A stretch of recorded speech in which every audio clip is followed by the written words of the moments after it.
Welcome to our channel. आज एकदम road side मिळणारा वडापाव मी घरी इथे करून दाखवणार आहे। तर त्यासाठी ते बघा उकडलेले बटाटे घेतलेत, भरपूर सारा कांदा, धने, जिरे आणि बडीशोप यांची भरड करून घेतलेली आहे भाजून, आणि कोथिंबीर घेतलेली आहे। त्यानंतर इथे मी डाळीचं पीठ घेतलेलं आहे आणि ह्या मिक्सरच्या भांड्यामध्ये मी मिरची आणि लसणाची जी अशी पेस्ट आहे ती करून घेतलेली आहे, किंवा थोडासा ठेचा करून घेतलेला आहे। त्यानंतर इथे मी हळद घेतलेली आहे, मीठ घेतलेलं आहे चवीपुरतं। त्यानंतर इथे ओवा घेतलेला आहे डाळीच्या पिठामध्ये घालण्यासाठी।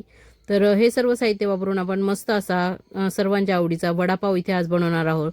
तर वडापावची भाजी करण्यासाठी इथे बघा मी आधी फोडणीसाठी तेल टाकून घेतलेलं आहे कढईमध्ये, आणि तेल चांगल्या पद्धतीने तापल्यावर इथे मी मोहरी टाकलेली आहे। मोहरी तडतडली की हिंग टाकून घ्यायचा आहे थोडासा।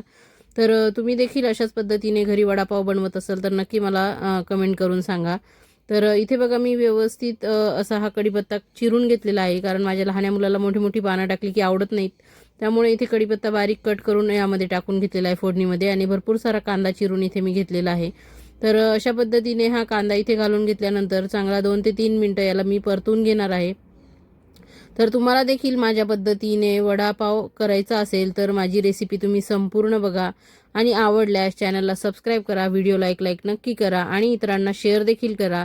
तर इथे बघा आपला जो कांदा आहे तो चांगल्या पद्धतीने सॉफ्ट होण्यासाठी मी मीठ घालून घेतलेला आहे, आणि त्यानंतर इथे लसण मिरचीचा ठेचा देखील टाकून घेतलेला आहे, आणि इथे धने, जिरे आणि बडीशोप यांची भरड देखील टाकून घेतलेली आहे। आणि हे सर्व साहित्य पुन्हा एकदा मी व्यवस्थितपणे एकजीव करून घेणार आहे। तर चांगल्या पद्धतीने आपल्याला इथे हे परतवून घ्यायचं आहे। जवळजवळ 2 ते 3 मिनटं याला चांगलं परतून घ्यायचं आहे। बघा इथे कलर बदललेला तुम्हाला दिसत असेल। त्यानंतर इथे मी हळद घालून घेतलेली आहे, आणि हळद घातल्यानंतर जे उकडलेले बटाटे होते ते असेच हाताने व्यवस्थित कुस्करून घेतलेले आहेत। तर एक एक करून असे हे सगळे बटाटे मी इथे कुस्करून घेतलेले आहेत। जवळजवळ 4-5 बटाटे इथे मी घेतलेले होते।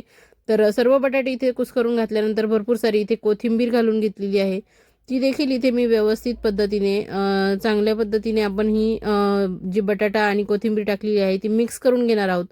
तर जर तुम्हाला इथे थोडासा चाट मसाला घालायचा असेल तर तुम्ही या स्टेजला घालू शकतात, त्याने देखील भाजीची चव वाढते। पण अशा पद्धतीने केल्यावर अगदी मार्केट स्टाईलच तुमचा वडा तयार होतो, आणि तो खायला देखील खूप अप्रतिम असा लागतो।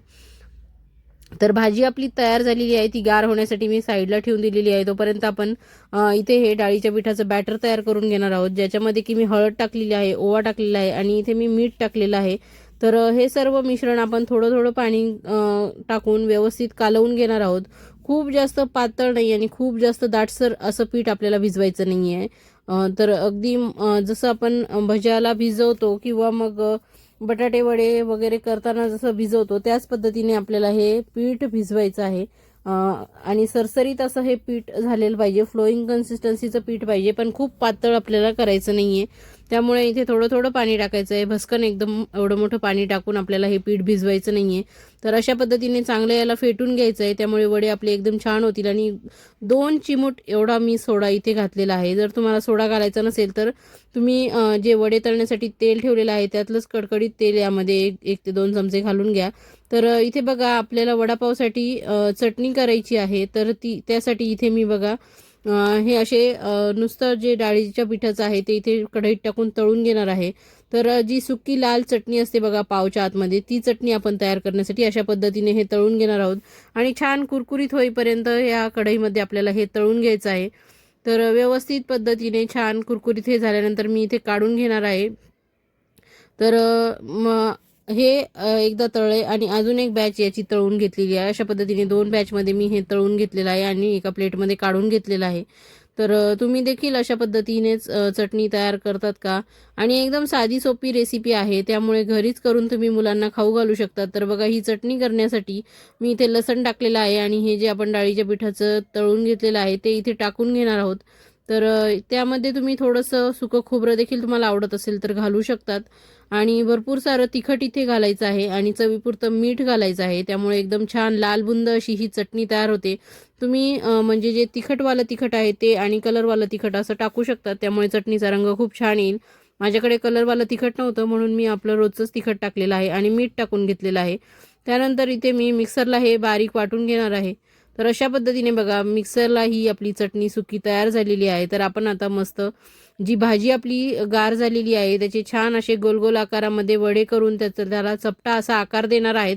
म्हणजे आपल्याला वडे तळायला घेताना सारखं सारखं भाजीमध्ये हात घालायची गरज नाही आहे. त्यामुळे एका प्लेटमध्ये व्यवस्थित हे असे गोल आकार देऊन चपटे असे वडे मी तयार करून घेतलेले आहेत. त्यामुळे असाच वडा उचलायचा आणि पटकन डाळीच्या पिठामध्ये डीप करून आपल्याला तो तळून घ्यायचा आहे. तर इथे पूर्ण एक प्लेट भरून मी इतके वडे तयार करून घेतलेले आहेत. तर आता एक एक करून आपण हे डाळीच्या पिठामध्ये डीप करून तळून घेणार आहोत. तर अशा पद्धतीने बघा आपलं पीठ इथे तयार झालेलं आहे आणि आता हे व्यवस्थित डीप केलेलं आहे आणि आपलं तेल देखील चांगल्या पद्धतीने तापलेलं आहे. हाय फ्लेमवरच आपल्याला हे वडे सुरुवातीला तळायचे आहेत.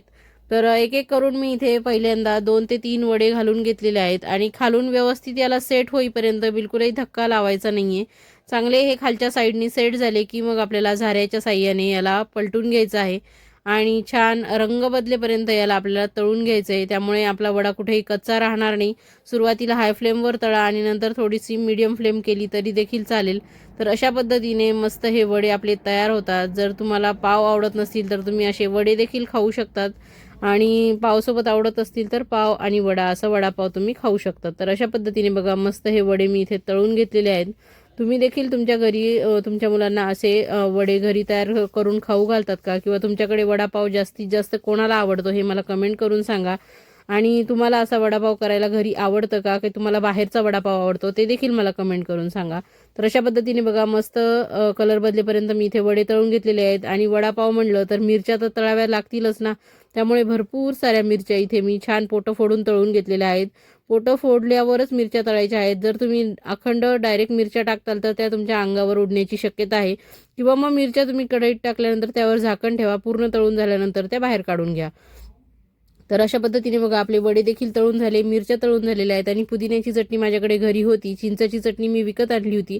त्यामुळे इथे बघा पाव मस्त मी असा उघडून घेतलेला आहे आणि त्यावर एका साईडला पुदिन्याची चटणी आणि दुसऱ्या साईडला चिंचेची चटणी लावून घेतलेली आहे. तर ह्या चटण्यांचं प्रमाण तुमच्या आवडीनुसार कमी जास्त करू शकतात किंवा यातली एखादी चटणी तुम्हाला आवडत नसेल तर ती स्किप केली तरी देखील चालेल. आणि मस्त इथे सुकी चटणी टाकून घेतलेली आहे मी आणि त्यानंतर आपला हा मस्त गरमागरम बटाटा वडा यामध्ये टाकून घेणार आहे आणि तळलेली मिरची यावरती टाकणार आहे. त्यामुळे आपल्या वडापावचा स्वाद एकदम वाढणार आहे. तर अशा पद्धतीने मी रोड साईडचा जो वडापाव आहे तो घरच्या घरी मस्त मुलांना तयार करून दिलेला आहे. तुम्ही देखील माझ्या पद्धतीने असा वडापाव घरी तयार करा आणि मस्त हिवाळ्यात छान गरमागरम वडापावचा आनंद घ्या. तर खा प्या आणि मजा करा. त्यामुळे नक्कीच माझ्या पद्धतीने ही रेसिपी ट्राय करा. थँक्यू, धन्यवाद.